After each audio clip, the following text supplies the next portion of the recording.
everybody, this is Julie Bean with Beadaholique, and in this video I'm going to teach you how to make this necklace, which I have called the Wild Rose Necklace, and it features beautiful Raven's Journey beads and prestige beads along with some great seed beads.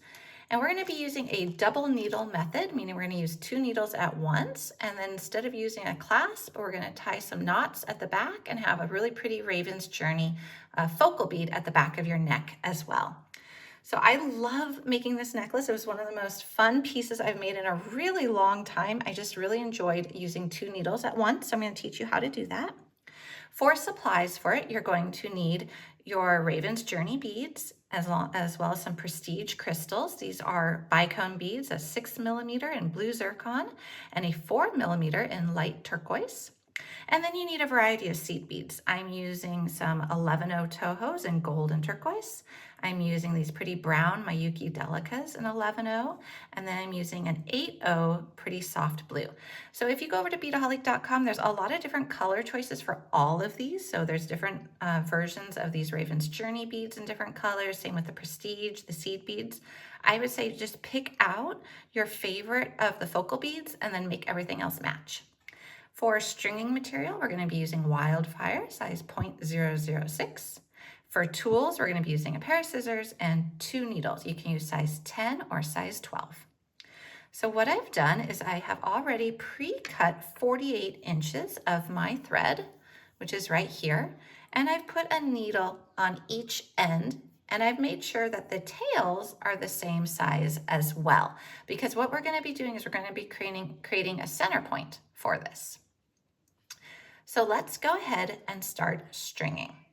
We're going to begin with 1 gold bead, and we're going to just put that on 1 needle, and we're going to slide it all the way down to our base, which is the center of our thread.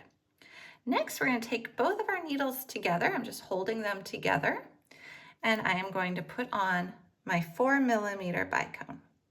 And both needles will actually just go right through that bicone, and we're going to take that down. So now both of those are at the base. Next up, I'm going to separate out my needles again, and I'm going to put on 1 gold bead.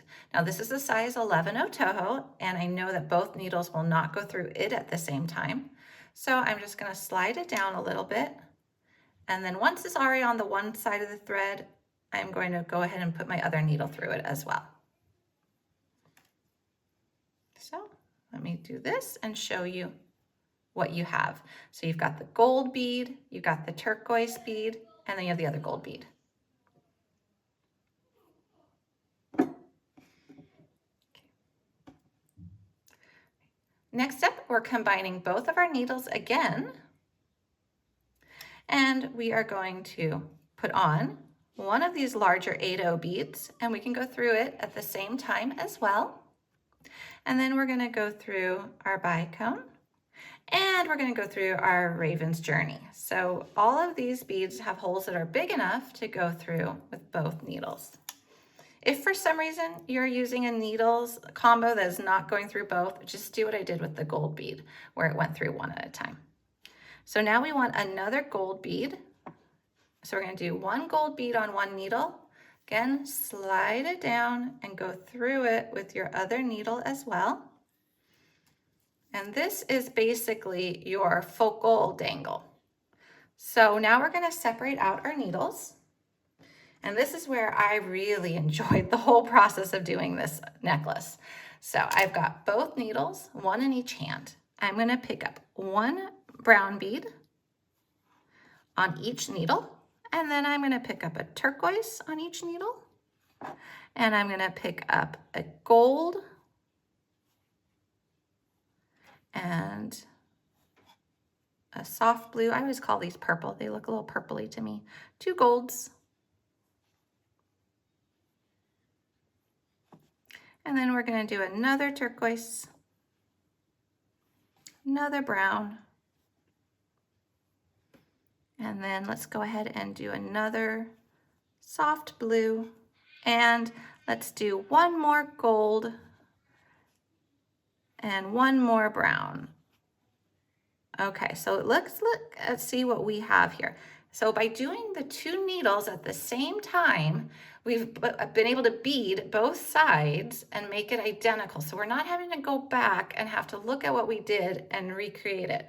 So now just hold the tops of the needles and slide your beads down. So here's what we've got now.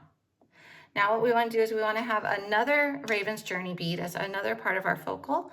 So in this case, we're going to go ahead and do 1 needle through one end and pull it through. And then we're going to crisscross it. So another needle is going through the other end, like so. So here's what we have so far. And when you pull that down, you can see what we have so far. So let me just let you look at that. Okay, now what we want to do is we want to take the 1 needle that's exiting this one side and go through just that 1 brown bead on the side, like so. And what that does is it just gives your beads a little bit more room. It's not quite as crowded. Okay, so then we have the other brown bead on the other side, and we're going to go through it as well. And we are then ready to string the main part of our necklace. And so you don't have to follow any set pattern, just pick up whatever beads you want at this point. So I'm going to pick up a few to show you to get started. So I'm just going to pick up gold, and remember, just whatever you do on one needle, do on the other needle as well. So let's do the pretty soft blue. Maybe we pick up 2 turquoises this time on each. And then we're gonna look and see what we have. You see that they're identical. I'm gonna do 1 more gold, maybe another brown. Okay, and then when you have enough on that you wanna slide down, however much you're comfortable with, just slide them all down, and then you just continue on for however long you want it to be to slip over your neck. So you'll be testing it as you go, because everyone, of course, has a little bit of a different head size. All right, you can see that I have strung quite a bit of my necklace now. I'm actually not going to string the full amount because I want a little less bulk on my table when I show you how to finish off this piece. But I've been using the double needle method, so it's gone really quickly, and my sides are identical at this point, which is really fun. I love that. And so for the finished piece, I'm going to refer back to this example here. I strung about 24 inches. So when you combine both sides, each side was about 12 inches long, not including the focal. So that easily slid over my head. So now I want to show you how to finish it off without a clasp. So I still have both needles on, and we're just going to pretend that this was the full length that you wanted. We're going to take the Raven's Journey bead here, and we're going to go through it with 1 needle going one way, slide it down, and go through it with the other needle going the other way and slide it down. So that is your back piece. So I think that would look really pretty. So I'm going to hold 1 needle off to the side, 1 thread, and I'm going to go through a couple beads. So I'm just going to go through beads that are already strung on. And I went through maybe 7 of them, 8 of them, something like that. And I'm just going to pull my thread. Now, right here, there's a little gap, you see? So I'm going to try to make it so that I can seal up that gap by pulling this other thread, because remember, our thread's crisscrossed. I don't want to pull too tight because I don't want my beads to bunch, but I want it to be a fairly decent tension there. I'm going to slip my needle under that thread.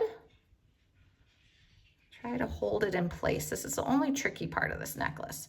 So I have a little loop, and now I'm going to go up through that loop and try to keep it in place. Here we are, and pull. So I have a little knot right there, and I'm going to go over under that same area, make another little new loop, and we're going to be able to adjust our tension in a minute because this is our first knot. So we're going to be able to adjust it. Okay, so just going to make sure it sits where I need it to sit, and I'm going to pull it. And then I'm going to go through a couple more beads on this side, and I'm going to pull. And then I'm going to pull this one here and adjust my tension, because this one still had some slack to it. I was able to adjust the tension. So this was really the only difficult part of this whole necklace, was just getting your tension there. So I'm going to do it right here as well. Another little loop and go through it and hold it in place like so. There we are. I'm going to do another knot right there. Make another little loop, go through it and pull. And now I'm just going to go through here again. So what I like to do is do it at least 3 times on each side. And you're going to go back and you're going to do it on the same side over here, and then you'll just trim your thread. You can even do it 4 times and then just weave in your threads a little bit by stringing it down some more beads so you don't have a loose tail. And that is how you finish your necklace. So here we go. Here's the finished piece again, just like that. And we see we've got that focal at the back. We have the pretty dangle at the front, and we strung this using 2 needles at once. And again, go to beadaholic.com and check out your favorite bead colors. Pick a different color palette if you want. This is just one suggestion. So I hope you enjoyed this tutorial. We have a lot more at beadaholic.com.